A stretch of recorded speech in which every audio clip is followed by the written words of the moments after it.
মহারাজা নবকিষেণ বাহাদুর, যিনি শোভাবাজার রাজ পরিবারের প্রতিষ্ঠাতা ছিলেন, তার দান করা জমিতে 1784 সালে সেন্ট জনস চার্চের নির্মাণ শুরু হয়।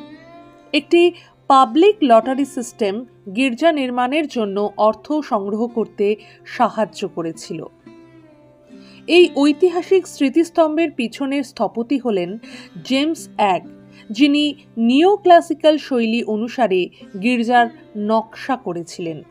কাঠামোতে ব্যবহৃত পাথরগুলি গৌড়ের ধ্বংসাবশেষের অন্তর্গত। গির্জা নির্মাণের জন্য হুগলি নদীর দ্বারা এই সমস্ত জিনিসপত্র পাঠানো হয়েছিল। চার্চের ভিত্তিপ্রস্তর স্থাপন করেন ভারতের তৎকালীন গভর্নর জেনারেল ওয়ারেন হেস্টিংস।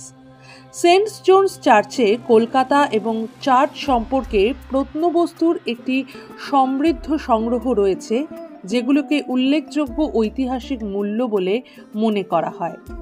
চার্চের জন্য দান করা জমিটি ছিল একটি পুরনো কবরস্থান, যা 1767 সাল থেকে অব্যবহৃত ছিল।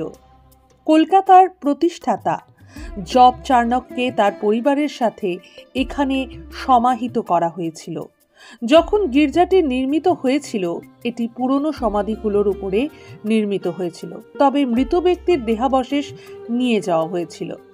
জব চার্নক এবং তার পরিবারের কবরগুলি যেমন আছে তেমনই রেখে দেওয়া হয়েছে এবং এখনও প্রাঙ্গণের ভেতরে দেখা যায় 1861 সালে তার মৃত্যুর পর ভারতের গভর্নর জেনারেল এবং ভাইসরয় চার্লস ক্যানিং এবং স্ত্রী লেডি ক্যানিংয়ের সমাধিস্থল হিসেবেও কম্পাউন্ডটি বেছে নেওয়া হয়েছে।